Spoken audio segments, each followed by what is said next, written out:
Santri muda melawan dukun sakti, backingan juragan angkot. Seperti apa kisah lengkapnya? Simak videonya sampai selesai. Semoga kalian yang menonton video ini selalu diberikan kesehatan dan dilancarkan rezekinya. Amin.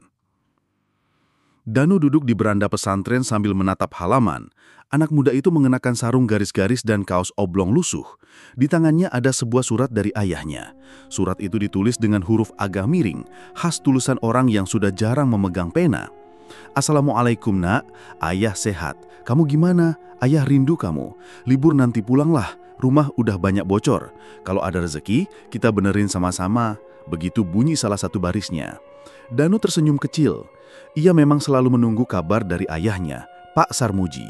Walau jarak desa ke pesantren sekitar 3 jam perjalanan, hubungan mereka tidak pernah renggang. Setiap bulan, Danu menyisihkan uang jajan untuk membeli perangko dan mengirim surat balasan. Pak Sarmuji bukan orang kaya. Kerjanya sebagai supir angkot jurusan pasar terminal milik Juragan Manto. Setiap hari, ia berangkat pagi buta dan pulang menjelang maghrib.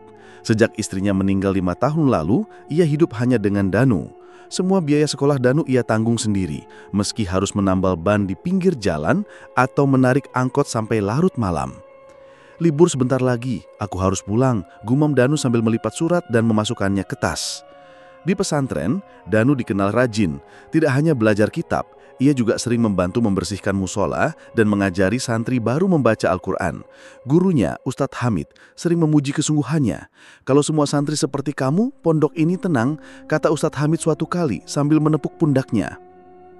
Hari-hari di pesantren berjalan seperti biasa. Subuh berjamaah, ngaji kitab kuning, lalu sorenya membantu di dapur. Tapi di sela aktivitas itu, pikiran Danu sudah melayang ke kampung halaman. Ia membayangkan rumah papan mereka yang catnya mulai mengelupas, genteng bocor di beberapa titik, dan halaman kecil yang dulu sering ia gunakan untuk bermain layangan. Akhirnya hari yang ditunggu datang. Setelah berpamitan pada Ustadz Hamid dan teman-temannya, Danu berangkat pulang dengan menumpang bus. Perjalanan memakan waktu hampir 4 jam, karena bus sering berhenti menaikkan penumpang. Sesampainya di desa Bantar Angin, udara sejuk langsung menyambut. Desa itu berada di dataran agak tinggi, banyak pohon besar dan sawah hijau terbentang. Tapi di balik kesejukan itu, Danu merasa ada sesuatu yang berbeda.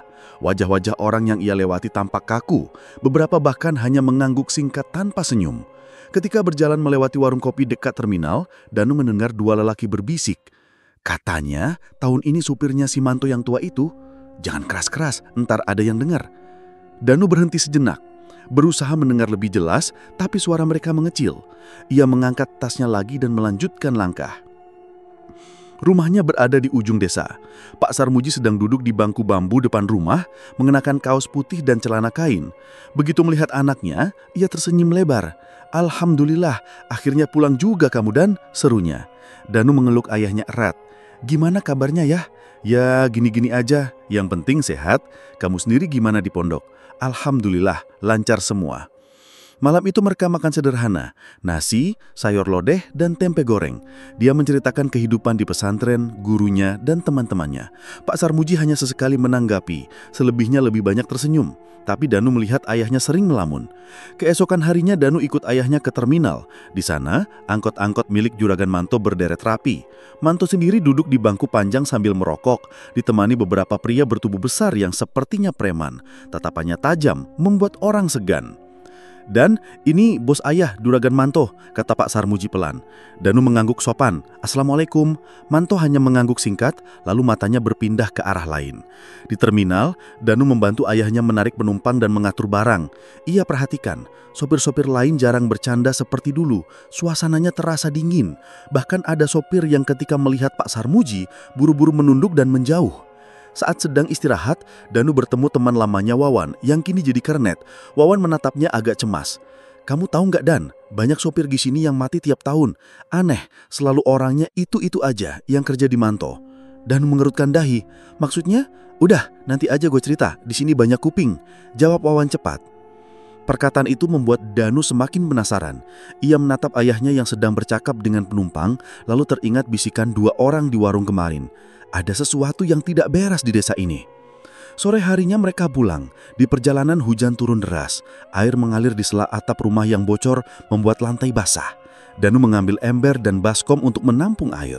"Makanya ayah minta kamu pulang, biar kita bisa benerin rumah," kata Pak Sarmuji sambil tersenyum tipis.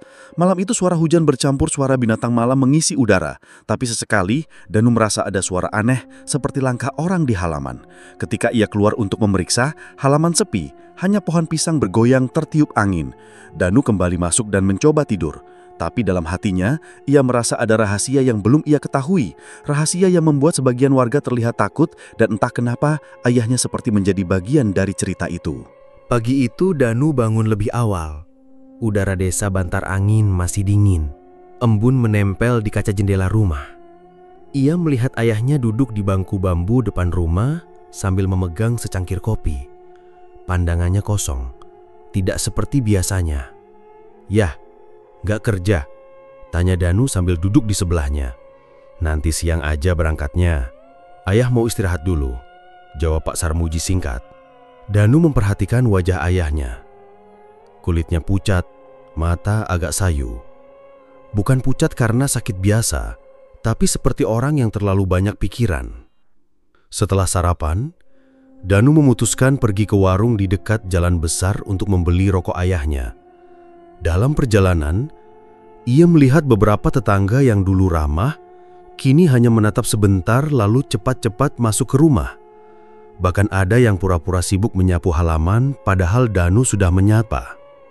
"Pagi, Bu," sapa Danu kepada Bu Mina, tetangga sebelah rumah. Bu Mina hanya mengangguk kecil tanpa senyum lalu berbalik masuk. Danu mengernyit, merasa aneh. Di warung, Danu bertemu lagi dengan Wawan yang kemarin ia temui di terminal. Wawan sedang menyeruput kopi hitam sambil merokok. Begitu melihat Danu, ia melambaikan tangan. Dan, sini duduk," katanya. Danu duduk di kursi plastik yang sudah agak goyang. "Kemarin kamu mau cerita, tapi nggak jadi. Ceritain sekarang aja." Wawan menoleh ke kiri dan kanan, memastikan tidak ada orang lain yang mendengar. "Gue nggak tahu kamu udah dengar atau belum, tapi tiap tahun selalu ada supir Yamanto yang mati mendadak. Ada yang jatuh di jalan, ada yang ketabrak, ada yang katanya ketiduran terus nggak bangun lagi." Danu terdiam. "Mati mendadak gimana maksudnya? Kecelakaan?" "Nggak selalu. Ada yang meninggal pas tidur di rumah. Katanya sih itu tumbal." Wawan menurunkan suaranya, seolah takut ada yang menguping. "Dan orang-orang bilang, tahun ini giliran bapak lu." Ucapan itu membuat Danu kaget. "Kamu serius, Wan? Jangan asal ngomong." "Gue nggak bohong. Lihat sendiri kan orang-orang di desa pada menjauh dari bapak lu. Mereka takut kalau deket-deket nanti kena sial." Danu mencoba mencerna ucapan temannya. Ia tidak langsung percaya, tapi perasaan tidak enak mulai muncul. Siang harinya, Danu ikut ayahnya ke terminal lagi. Kali ini ia lebih memperhatikan sekeliling. Di sudut terminal, ia melihat sesajen di atas tampah kecil, isinya bunga, kemenyan, dan kepala ayam yang sudah dipotong. Letaknya tidak di pinggir jalan, tapi di dekat lapak tempat angkot Manto biasa parkir. "Yah, itu apaan?" tanya Danu pelan sambil menunjuk ke sesajen. Pak Sarmuji hanya melirik sekilas lalu berkata, "Udahlah, gak usah nanya-nanya, nanti malah ribet." Jawaban itu membuat Danu semakin curiga. Kenapa ayahnya seperti menghindar membicarakannya? Tidak lama kemudian, Juragan Manto datang bersama seorang pria tua berkulit gelap dan mengenakan kain hitam. Rambutnya panjang beruban, matanya tajam. Wajahnya membuat orang segan untuk menatap lama-lama. Danu melihat beberapa supir menunduk hormat ketika pria tua itu lewat. "Itu siapa ya?" bisiknya. Pak Sarmuji menelan ludah. Sebelum berkata singkat, "Bahdirjo." Nama itu terdengar asing bagi Danu, tapi ia bisa merasakan ada aura yang tidak menyenangkan dari pria itu. Bahdirjo duduk di bangku dekat Manto. Lalu mereka berdua berbincang sambil sesekali melirik ke arah angkot yang sedang terparkir. Sepanjang hari, Danu memperhatikan bahwa Manto dan Mbah Dirjo sering tertawa pelan sambil melihat para supir. Sesekali, Mbah Dirjo menatap ke arah Pak Sarmuji dengan tatapan seperti sedang menilai sesuatu. Sore menjelang, Danu dan ayahnya pulang. Di perjalanan, Danu kembali bertanya, "Yah, Mbah Dirjo itu siapa?" "Dukun, orang sakti, temannya Manto," jawab ayahnya pelan. "Temannya? Kok di terminal ada sesajen segala?" Pak Sarmuji diam sebentar sebelum berkata, "Udahlah, gak usah ikut campur urusan mereka. Kita kerja aja, udah." Tapi Danu tahu, jawaban ayahnya bukan karena tidak tahu, melainkan karena takut. Malamnya, saat makan, Danu memancing perbicaraan lagi. "Yah, kalau ada orang yang mati mendadak di sini tuh gimana?" Pak Sarmuji meletakkan sendoknya. "Kenapa nanya gitu?" "Cuma penasaran aja." "Penasaran gak selalu bagus, Dan. Kadang-kadang ada hal yang lebih baik gak usah dicari tahu." Jawaban itu membuat Danu semakin yakin bahwa ada sesuatu yang disembunyikan. Beberapa hari berikutnya, pola yang sama terus terulang. Warga menghindari Pak Sarmuji, Manto dan Mbah Dirjo sering terlihat bersama, dan sesajen di terminal selalu diganti dengan yang baru setiap beberapa hari. Suatu sore saat Danu pulang sendirian dari membeli bensin untuk angkot ayahnya, ia melihat Mbah Dirjo berjalan masuk ke rumah Manto. Tangannya membawa sebuah bungkusan kain merah. Pintu rumah itu langsung ditutup dari dalam. Danu berhenti di pinggir jalan, menatap rumah besar itu. Jendela-jendelanya tertutup rapat, pagar tinggi mengelilingi halaman. Ia merasa ada sesuatu di dalam rumah itu yang tidak ingin dilihat orang luar. Malamnya, ia teringat lagi ucapan Wawan. "Tahun ini giliran bapak lo." Perkataan itu berulang-ulang terngiang di kepalanya. Danu tahu, kalau ia diam saja, kemungkinan besar ia akan kehilangan ayahnya. Tapi ia juga sadar, melawan orang seperti Manto dan Mbah Dirjo bukan perkara mudah. Saat itu ia belum punya rencana.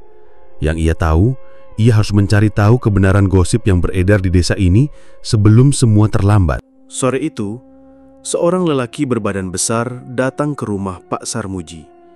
Ia mengenakan jaket kulit hitam dan celana jeans belel. Wajahnya keras, dan tatapannya membuat orang enggan berlama-lama melihat. "Pak Sarmuji di rumah?" tanyanya singkat. Pak Sarmuji yang sedang duduk di bangku bambu langsung bangkit. "Ada, Mas. Ada apa ya?" Lelaki itu mengeluarkan sebuah amplop putih. "Dari Juragan Manto. Katanya malam ini jam 7, mampir ke rumahnya. Ada jamuan makan." Pak Sarmuji menerima amplop itu dengan tangan sedikit gemetar. "Baik, nanti saya datang." Tanpa basa-basi, lelaki itu berbalik dan pergi. Danu yang melihat dari dalam rumah langsung keluar. "Yah, ada apa?" "Katanya diundang makan malam sama Manto," jawab ayahnya singkat. Danu menatap wajah ayahnya. Ia tahu undangan seperti ini tidak biasa. Kalau cuma makan malam, kenapa ayah kayaknya tegang gitu?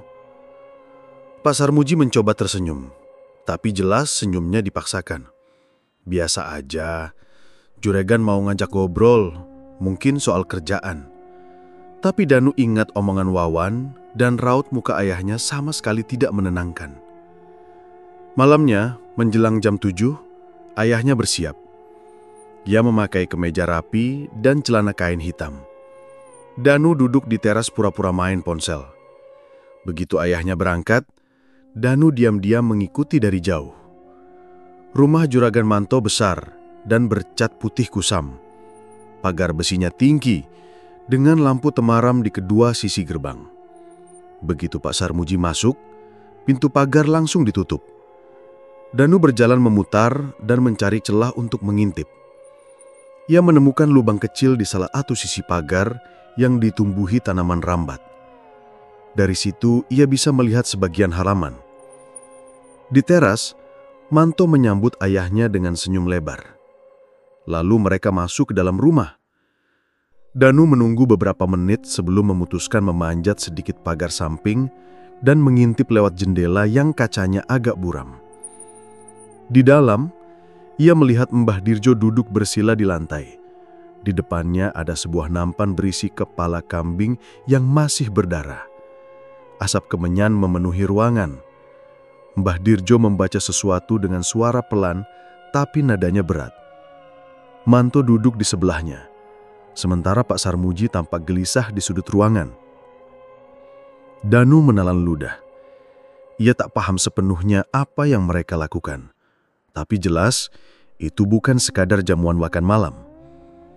Tiba-tiba, Mbah Dirjo menghentikan bacaannya dan menoleh ke arah jendela. Tatapannya lurus ke arah Danu. Jantung Danu berdegup kencang.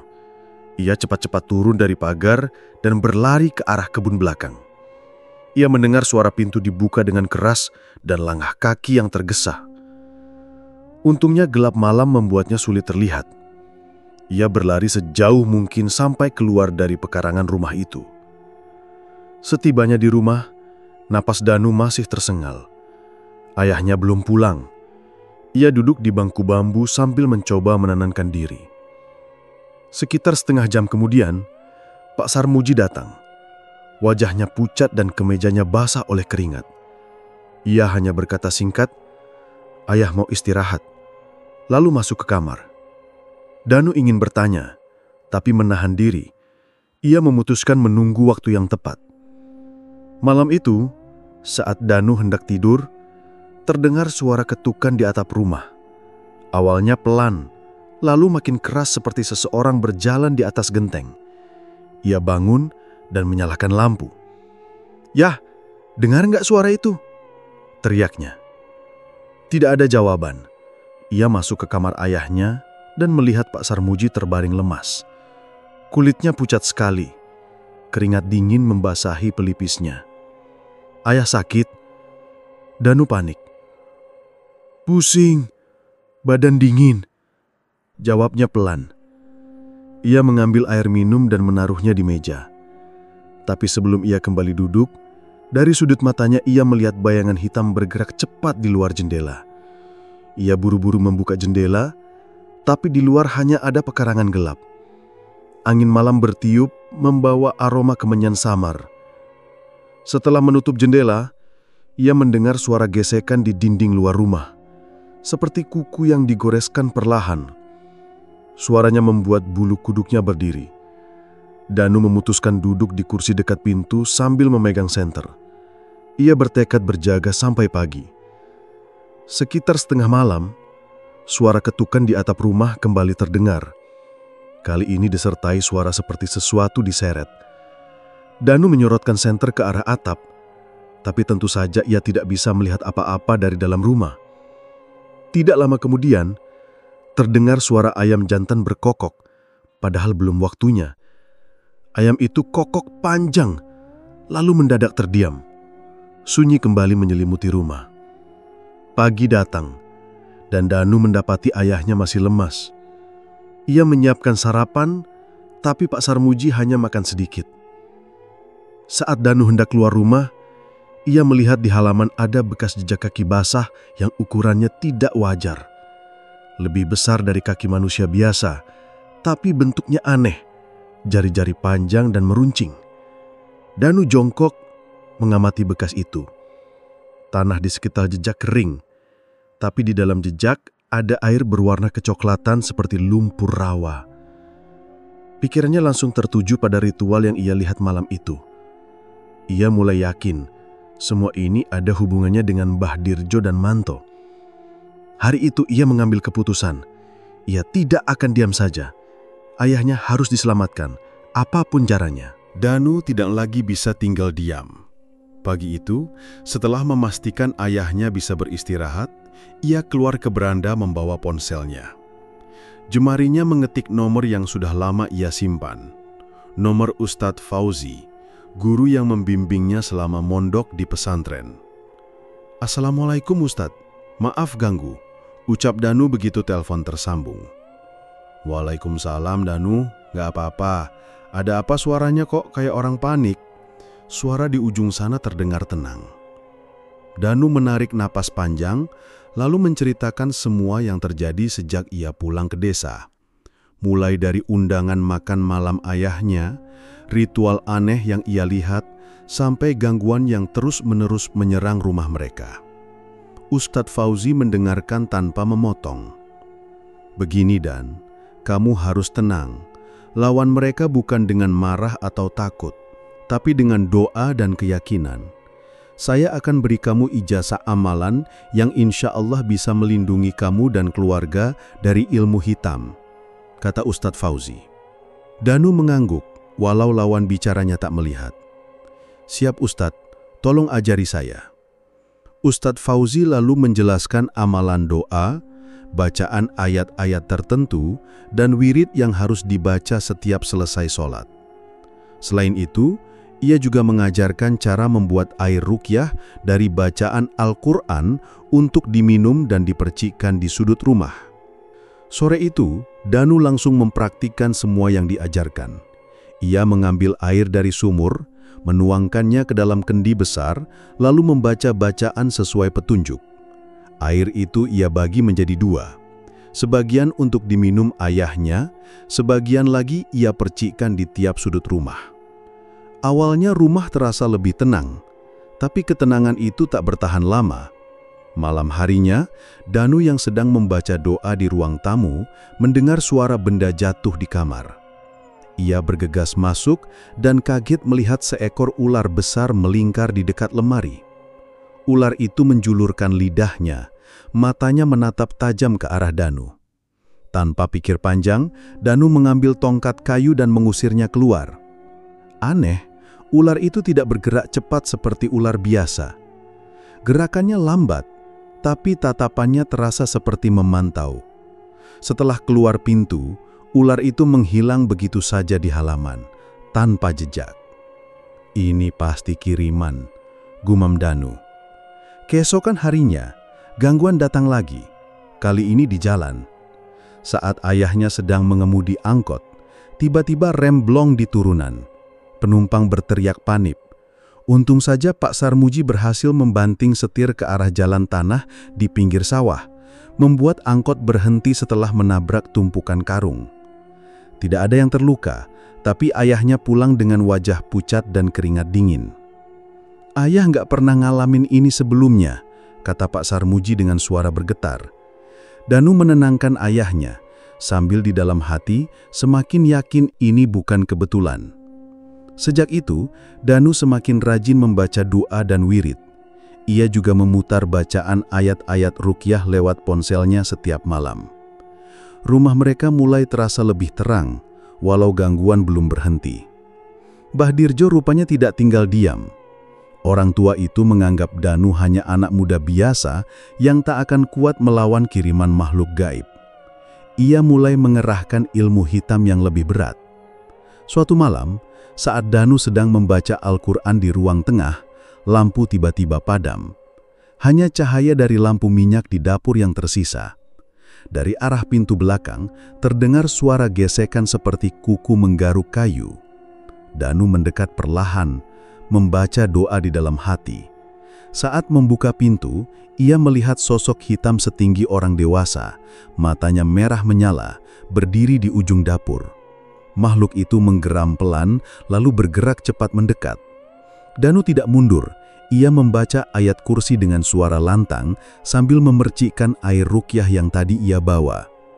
Begitu air itu menyentuh sosok hitam itu, terdengar suara mendesis seperti daging terbakar. Makhluk itu menjerit, lalu menghilang seketika. Danu menarik napas berat. Tangannya gemetar, tapi ia merasa yakin perlindungan dari doa itu benar-benar bekerja. Malam itu, di tempat lain, Mbah Dirju tampak duduk di ruang ritualnya, wajahnya masam. "Anak itu bukan orang sembarangan," gumamnya. Juragan Manto yang duduk di sebelahnya terlihat gusar. "Kalau dia ikut campur bisa kacau semua. Aku nggak mau rencana gagal." Mbah Dirjo mengangguk pelan, tapi matanya memancarkan amarah. "Kalau begitu, kita buat dia menyerah. Dia harus takut sebelum malam penentuan."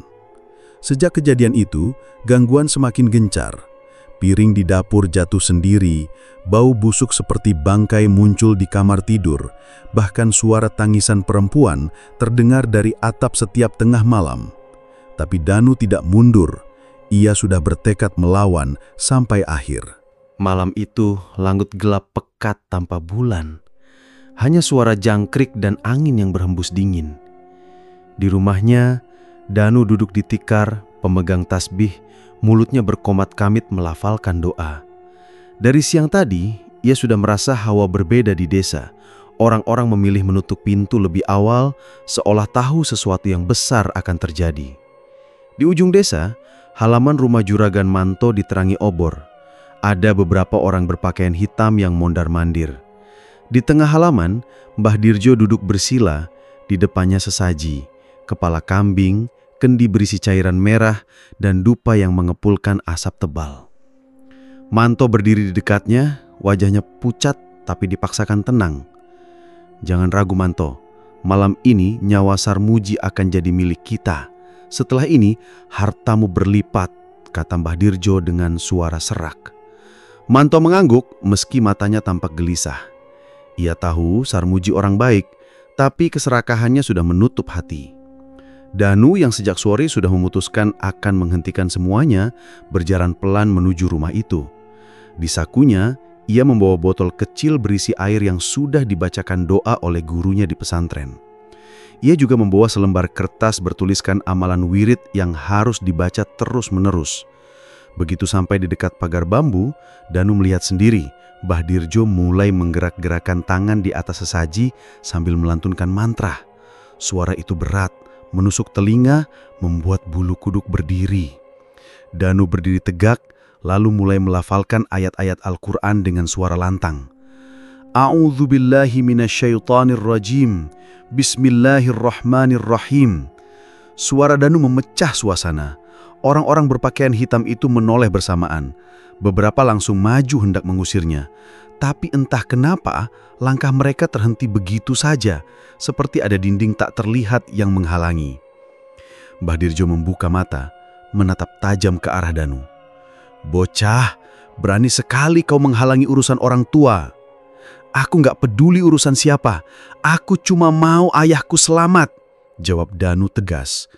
Dari dalam rumah, Pak Sarmuji tampak setengah sadar, duduk di kursi dengan mata sayu. Di tangannya ada gelas berisi air yang entah apa isinya. Jelas sekali, ia sedang berada di bawah pengaruh sesuatu. Mbah Dirjo mengibaskan tangan, dan dari kegelapan muncul sosok besar berwarna hitam, matanya merah menyala. Makhluk itu melangkah cepat menuju Danu. Bau anyir menyengat langsung tercium. Danu merapatkan kaki, lalu menuangkan sedikit air dari botolnya ke tanah sambil membaca doa perlindungan. Begitu air itu menyentuh tanah, cahaya putih tipis menyebar membentuk lingkaran di sekelilingnya. Makhluk itu berusaha menerobos, tapi setiap kali menyentuh cahaya, tubuhnya seperti terbakar dan mundur sambil meraung. "Kirain cuma bocah kampung, ternyata udah belajar macem-macem," gumam Mbah Dirjo sambil merogoh kantongnya dan mengeluarkan kain merah dengan tulisan aneh. Ia melambaikan kain itu di udara, lalu mengucap mantra lebih keras. Angin mendadak bertiup kencang, obor di halaman bergoyang, bahkan beberapa padam. Dari dalam tanah, muncul sosok-sosok kecil berwujud menyeramkan. Giginya runcing, matanya melotat. Mereka bergerak cepat, mencoba masuk ke lingkaran cahaya Danu. Danu mempercepat bacaannya, keringat bercucuran di wajahnya. Di dalam hati, ia teringat pesan gurunya. "Kalau hatimu goyah, mereka masuk. Kalau kamu yakin sama Allah, mereka hancur sendiri." Perlahan, satu persatu, makhluk itu seperti terbakar dan lenyap begitu terkena bacaan doa. Bau kemenyan bercampur amis semakin kuat. Juragan Manto yang sejak tadi berdiri di belakang Mbah Dirjo mulai kelihatan panik. "Mbah, ini kok malah makin aneh, saya takut." "Diam, jangan bikin kacau. Sekali ritual ini gagal, semua yang sudah aku dapat bisa hilang," bentak Mbah Dirjo. Tiba-tiba, dari arah masjid desa, terdengar suara azan. Padahal waktu Isya sudah lewat dari tadi. Suara itu keras dan jernih, seperti menggema di seluruh desa. Danu merasa tubuhnya semakin ringan, suaranya makin mantap melafalkan doa. cahaya di sekelilingnya semakin terang, membuat makhluk-makhluk kiriman Mbah Dirjo mundur. Bahkan sosok besar hitam yang tadi maju pun mulai mengeringkuk menutupi wajahnya. Mbah Dirjo tampak kaget. Ia mencoba melanjutkan mantranya, tapi tiba-tiba tangannya gemetar. Matanya melotot, lalu ia menjerit keras, "Tidak!" Api kecil muncul di telapak tangannya, lalu merambat ke seluruh tubuh. Tapi ini bukan api biasa, melainkan cahaya merah membara dari dalam kulitnya sendiri. Mbah Dirjo berguling di tanah, suaranya serak, tubuhnya seperti meleleh. Orang-orang berpakaian hitam yang ada di sekitar langsung bubar ketakutan. Juragan Manto pun mundur perlahan, wajahnya pucat pasi. Dan memanfaatkan momen itu untuk masuk ke dalam rumah dan menghampiri ayahnya. Ia menuangkan sisa air doa ke gelas, lalu menyuruh ayahnya meminumnya. Perlahan, wajah Pak Sarmuji mulai segar dan matanya kembali fokus. "Danu, kenapa kamu ada di sini? Apa yang terjadi?" tanya Pak Sarmuji bingung. "Nggak usah mikir sekarang, Pak. Yang penting kita pulang," jawab Danu sambil memapah ayahnya keluar. Begitu mereka keluar, terlihat Mbah Dirjo sudah tidak bergerak. Tubuhnya menghitam seperti arang. Obor di halaman padam semua, menyisakan gelap. Malam itu, desa kembali sepi. Tapi Danu tahu, kejadian ini akan jadi cerita yang akan diingat orang-orang selamanya. Kabar kematian Mbah Dirjo langsung menyebar ke seluruh desa. Orang-orang heboh membicarakan cara matinya yang aneh. Ada yang bilang tubuhnya gosong di bagian dada, ada juga yang cerita matanya melotot seperti melihat sesuatu yang menakutkan sebelum menghembuskan napas terakhir. Kabar ini membuat Manto kalang kabut. Ia kehilangan satu-satunya orang yang selama ini menjadi tameng dari segala balasan gaib yang mungkin datang. Sejak hari itu, kesehatan Manto menurun drastis. Tubuhnya lemas, wajahnya pucat, dan matanya cekung. Beberapa orang sempat melihatnya muntah darah di depan rumah. Tapi ia buru-buru menutup pintu dan melarang siapapun mendekat. Tidak ada lagi aura percaya diri dan angkuh yang dulu melekat padanya. Yang tersisa hanya sosok pria ketakutan yang seperti dihantui bayangan masa lalu. Pak Sarmuji yang sudah mulai pulih, heran melihat perubahan itu. Ia sebenarnya ingin menegur Manto, tapi rasa waspada masih ada. Sampai suatu sore, Manto sendiri yang mendatangi rumah Pak Sarmuji. Jalannya tertatih, nafasnya tersengal. Ia membawa sebungkus rokok dan sekantong plastik berisi beberapa botol minuman. "Sarmuji, aku mau ngomong," kata Manto lirih, duduk di kursi bambu di depan rumah tanpa menunggu dipersilahkan. Pak Sarmuji menatapnya curiga, tapi membiarkan dia bicara. "Ngomong apa?" tanyanya singkat. Manto menarik napas panjang. "Aku udah gak kuat. Semua ini salahku. Sopir-sopir yang mati itu bukan kecelakaan biasa. Mereka tumbal pesugihan yang aku jalani sama Mbah Dirjo." Ucapan itu membuat Pak Sarmuji terdiam. Hatinya panas mendengar pengakuan tersebut. "Jadi kamu sengaja? Kamu rela nyawa orang melayang cuma buat kaya?" Manto menunduk.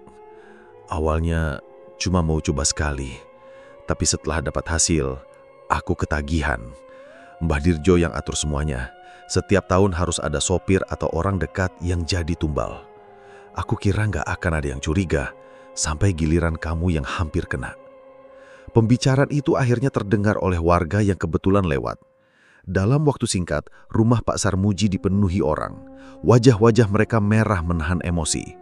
Ada yang langsung memaki Manto, ada juga yang mengancam akan menyeretnya ke kantor polisi. "Dasar setan berbaju manusia!" teriak salah satu warga. "Kita laporin aja biar masuk penjara," timpal yang lain. Namun sebelum rencana itu dilakukan, tubuh Manto mendadak ambruk. Mulutnya mengeluarkan busa, matanya terbalik, dan badannya kejang-kejang. Orang-orang panik, sebagian mencoba menolong, tapi kondisinya semakin parah. Hanya butuh beberapa menit sebelum napasnya terhenti. Suasana yang tadinya panas berubah menjadi tegang dan sunyi.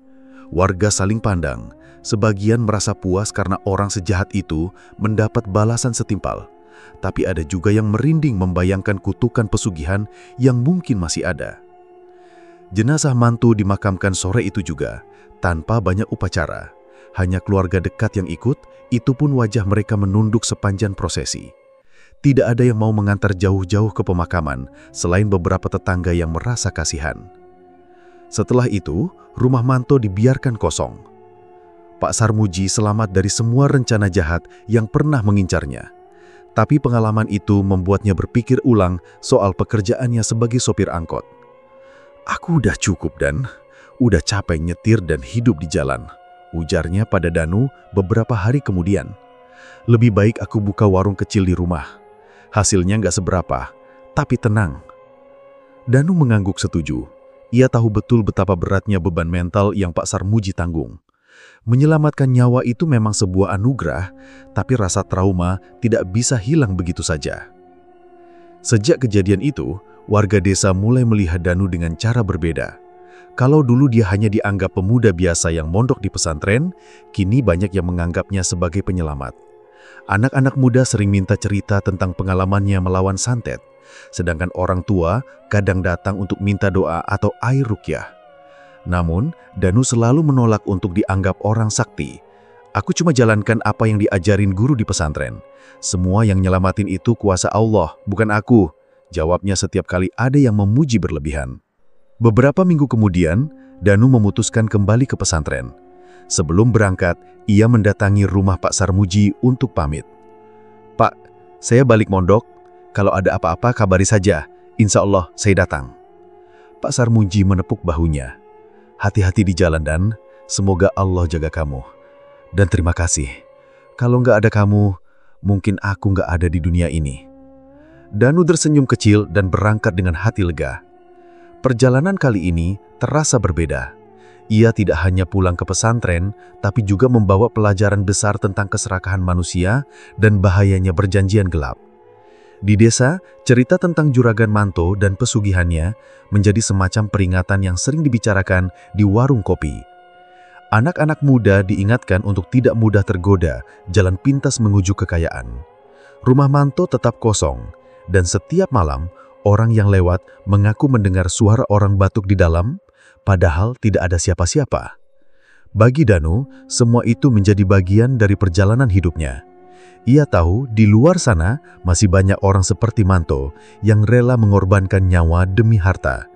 Dan mungkin suatu hari nanti, ia akan kembali turun tangan jika ada yang membutuhkan. Tapi untuk saat ini, ia memilih kembali belajar, memperdalam ilmu agama, dan menjalani hari-hari dengan tenang di pesantren. Beberapa tahun sudah berlalu sejak kejadian yang hampir merenggut nyawa Pak Sarmuji. Desa Bantar Angin kembali seperti dulu, sunyi, aman, dan jauh dari gosip pesugihan. Angkot-angkot milik Manto yang dulu memenuhi jalanan sudah lama dijual oleh keluarganya. Kini, warga desa mulai membuka usaha masing-masing. Ada yang jualan sayur di pasar, ada yang beternak ayam, dan ada juga yang buka bengkel kecil. Rumah besar milik Manto tetap berdiri di ujung desa, tapi sudah tidak terawat.